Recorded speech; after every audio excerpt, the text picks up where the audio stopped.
गोविंद शिल्प घेऊन येत आहे एकूण 80 ट्विट बंगलोचा भव्य दिव्य पंढरपुरातील एकमेव प्रकल्प। आमच्या प्रकल्पाची वैशिष्ट्ये मनाला शांती देणारं महादेवाचं मंदिर, मुख्य रस्ता सुमारे 30 फुटांचा, अंतर्गत रस्ता सुमारे 20 फुटांचा, ग्रामपंचायत योजनेचा प्रत्येक बंगलोजला स्वतंत्र नळ, सांडपाण्याची सुरक्षित विल्हेवाट, सर्व टाइल्स ग्लॉसी आणि नामांकित कंपनीच्या, सर्व स्टेअर खिडक्या चौकटी सुपर ब्लॅक ग्रेनाइट, दोन्ही अटॅच बाथरूम पूर्णपणे टाइल्स, पंतप्रधान हर घर नळ योजना पूर्णत्वाकडे, bathroom basin kitchen CP fittings हे जगवान कंपनीचे, स्टील वर्क पूर्णपणे जिंदाल कंपनीचे, 1000 लिटर पाण्याची टाकी, 150 लिटर सोलर वॉटर हीटर सोबत वॉटर प्युरिफायर, प्रत्येक बंगलोजला स्वतंत्र पार्किंग, दर्शनीय भाग पूर्णपणे डाटो टाइल्स, टाटा प्रवेश कंपनीचे आकर्षक भक्कम दरवाजा, छोटी उंचीचे सुरक्षित कंपाऊंड। मग विचार काय करताय? गोविंद शिल्प, पत्ता गट नंबर 95, हॉटेल अंगण शेजारी, टाकळी रोड, पंढरपूर।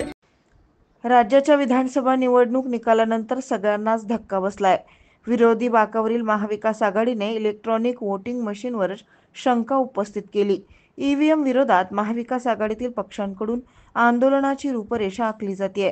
दुसरीकडे सोलापूर जिल्ह्यातील माळशिरसमधील मार्कडवाडीतील ग्रामस्थांनी ईव्हीएम विरोधात भूमिका घेत मतपत्रिकेवर मतदान घेण्याचा निर्णय केला होता। या आंदोलनाची देशभरात चर्चा झाली। आता याच गावात लोकसभेचे विरोधी पक्षनेते राहुल गांधी येणार असल्याची माहिती आमदार उत्तम जानकर यांनी दिली आहे। ईव्हीएम विरोधातील लॉंग मार्चची सुरुवात मार्कडवाडीतून होणार असल्याचंही सांगितलं। राज्यातील विधानसभा निवडणूक निकालानंतर महाविकास आघाडीने ईव्हीएमवर शंका उपस्थित केली। त्याशिवाय देशभरातूनही ईव्हीएम विरोधात संतप्त भावना व्यक्त केली जाते। माळशिरसमधील ग्रामस्थांनी ईव्हीएम मतांवर अविश्वास दाखवला। निवडणूक निकालात विद्यमान आमदार उत्तम जानकर यांना फारच कमी मते असल्याचा मुद्दा ग्रामस्थांनी वाढवला। अखेर ग्रामस्थांनी मतपत्रिकेवर मतदान घेण्याची घोषणा केली। मात्र प्रशासनानं या ग्रामस्थांना अटकाव करत अभिरूप मतदानाला विरोध केला। त्यानंतर ग्रामस्थांनी मतदानाची प्रक्रिया मागे घेण्याचा निर्णय घेतला।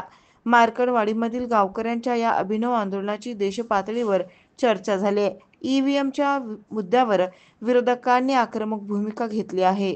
ईव्हीएमवर आंदोलन उभारण्याचा प्रयत्न विरोधकांकडून होत आहे। आता ईव्हीएम विरोधातील लॉंग मार्च हा मार्कडवाडीतून काढण्यात येणार आहे। या लॉंग मार्चची सुरुवात लोकसभेतील विरोधी पक्षनेते राहुल गांधी करणार आहेत। राष्ट्रवादी शरद पवार गटाचे आमदार उत्तम जानकर यांनी ही माहिती दिली आहे।